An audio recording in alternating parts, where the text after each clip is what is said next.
Chers abonnés, bonjour, bienvenue sur la chaîne de Dr Traoré Amadou.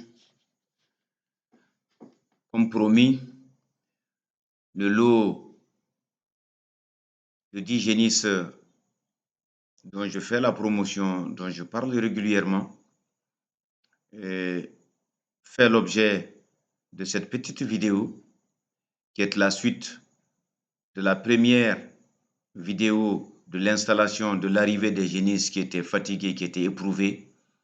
Et j'avais bien dit qu'il fallait une phase d'adaptation. Et aujourd'hui, elles sont bien adaptées. Donc, comme vous le constatez, comme vous le voyez sur l'écran, vous aviez les génisses montbéliardes qui sont puis rouges, puis rouges. En tout cas, de belles factures. À côté des puis rouges, vous avez des génisses métisses Holstein qui sont noirs, puis noirs. Donc, ce sont ces deux races qui s'adaptent très bien à la République du Mali. Et je le dis encore, entre ces deux races, moi, mon choix porte surtout simplement la race montbéliarde. Parce qu'elle garde encore le gabarit, elle garde la forme, même à la réforme. Elle est mieux valorisée que la race Holstein qui est grande, plus maigre et qui, en tout cas, semble être également productive. Au niveau aussi de la production de lait, donc mon constat de 27 ans de terrain, c'est que les montbéliardes produisent autant que les Holstein dans ce système-là, tout simplement.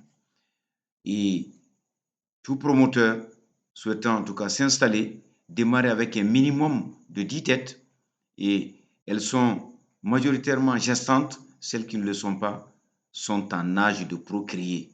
À partir de 14-15 mois, une métisse a l'âge de démarrer sa reproduction. Et si elle est saillie, elle est inséminée, elle est fécondée à 15 mois, vous comprenez bien qu'à 24 mois, donc à 2 ans d'âge, 2 ans d'anniversaire, les métisses mettent bas pour la première fois. Et lorsque vous avez un spécialiste qui vous accompagne, qui gère chaque année, votre vache va mettre bas, tout simplement. Parce que 60 jours après la mise bas, si elle ne vient pas en chaleur, elle est remise en chaleur, en tout cas par des synchronisants. Adressez-vous donc à un spécialiste si vous voulez faire le lait.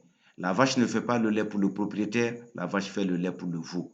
Tant que vous avez des veaux, vous allez avoir du lait. Si vous n'avez pas de veaux, vous n'allez pas avoir de lait. Il n'y a pas d'autre solution que cela. C'est pour ça que la gestion d'une ferme laitière repose sur également la gestion de la reproduction. Chose encore de spécialistes, de connaisseurs. L'amateurisme ne marche pas dans ce système-là. Et cette ferme également, en tout cas dans laquelle vous avez un quart d'hectare d'herbe à éléphant que nous présentons, que nous allons vous présenter également donc au jour d'aujourd'hui, et vous verrez bien que c'est un système qui est bien achalandé. Vous avez un bon bâtiment, vous avez de l'alimentation fourragère verte, vous avez des génisses sélectionnés métis dont la majorité est gestante. Il ne reste plus qu'à attendre, en tout cas tout simplement les premières mises bas pour que le retour sur investissement se produise.